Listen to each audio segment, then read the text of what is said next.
Welcome back, everyone. Today, we're diving into a really potent and challenging chapter from Friedrich Nietzsche's Thus Spoke Zarathustra called The Tarantulas. That's an interesting title. It sounds a bit ominous. I'm assuming he's not literally talking about spiders, so who are these tarantulas in his philosophy? You're right. It's a powerful metaphor. For Nietzsche, the tarantulas are what he calls the preachers of equality, and he sees something very dangerous lurking beneath their message. Preachers of equality? That sounds like a good thing on the surface. What's the danger that he's so concerned about here? He argues that their motivation isn't a genuine love for humanity. Instead, he claims that revenge is in thy soul. Their call for equality is a hidden desire for vengeance. Revenge? That's a very strong accusation. So he believes they don't want to lift people up, but rather to drag others down? Exactly. He describes their influence as a poison that makes the soul giddy or disoriented. They use noble-sounding words like justice to mask their true, vengeful intentions. So when they demand justice, Nietzsche hears a demand for vengeance. He seems to be drawing a very sharp line between those two ideas. He does. He says his goal is to redeem man from revenge, which he calls the bridge to the highest hope. But the tarantulas want the opposite. And what is it that they want, according to him? What is their version of the world? They want a world filled with the storms of our vengeance. They pledge to use vengeance and insult against anyone who is not like them, who is different or superior. It sounds like he's describing a deep-seated resentment, a desire to level the playing field out of spite, not fairness. Precisely. He says they even name this desire will to equality and declare it a virtue, while secretly railing against anyone who possesses power or greatness. So this will to equality is just a fancy name for their resentment? He seems to be digging deep into the psychology behind the movement. Yes, he calls it the tyrant frenzy of impotence. It's the rage of those who feel powerless. They can't create or achieve greatness, so they seek to destroy it in others. That phrase, tyrant frenzy of impotence, is incredibly descriptive. It suggests that if they had power, they would be tyrants themselves. That is exactly his point. He says their most secret tyrant longings are disguised in these words of virtue. It's a mask for their inability to rise. He also mentions this being passed down from fathers to sons. Is he suggesting this is some kind of inherited bitterness? He does. He speaks of suppressed envy from the fathers, breaking out as a frenzy of vengeance in the sons. It's a deep generational resentment. So this envy is what drives them, even when they appear to be thinkers or intellectuals. Yes, he says their jealousy leads them down intellectual paths, but it's not a pure pursuit of knowledge. It's driven by envy, which causes them to always go too far. What does he mean by go too far? Like they take ideas to destructive extremes just to make a point? Correct. Their arguments aren't inspired by heart or spirit, but by vengeance. Their intellect becomes cold and subtle, but it's all in service of their underlying envy. And this all culminates in what seems to be their greatest joy, being the judge and handing out punishment. That's right. He says being judge seemeth to them bliss. This leads to his central piece of advice for his friends and for us as readers. And what is that advice? How should we navigate this landscape of hidden motives? He counsels us to distrust all in whom the impulse to punish is powerful. He sees them as people of a bad race and lineage with the look of a hangman. That's incredibly stark imagery. He's also suspicious of those who talk too much about their own justice, isn't he? Yes, he says that in their souls, not only honey is lacking, they are bitter and empty, and their talk of justice is hollow. He then makes a striking comparison to the Pharisees. Can you unpack that for us? He says when they call themselves the good and just, the only thing they lack to be Pharisees, meaning hypocritical and self-righteous rulers, is power. So their perceived virtue is just a consequence of their powerlessness.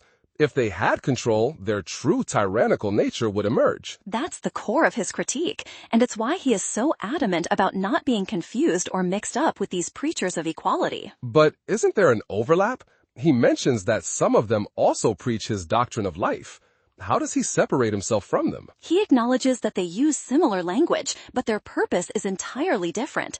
They speak in favor of life only to do injury to those who currently have power. So it's a weaponized philosophy. They adopt the language of vitality and growth as a tool to attack their enemies. Exactly. He argues that if the situation were different, they would teach the opposite. He reminds us that these same types were once heretic burners and world haters. Their ideology is flexible, but their underlying motive of revenge is constant.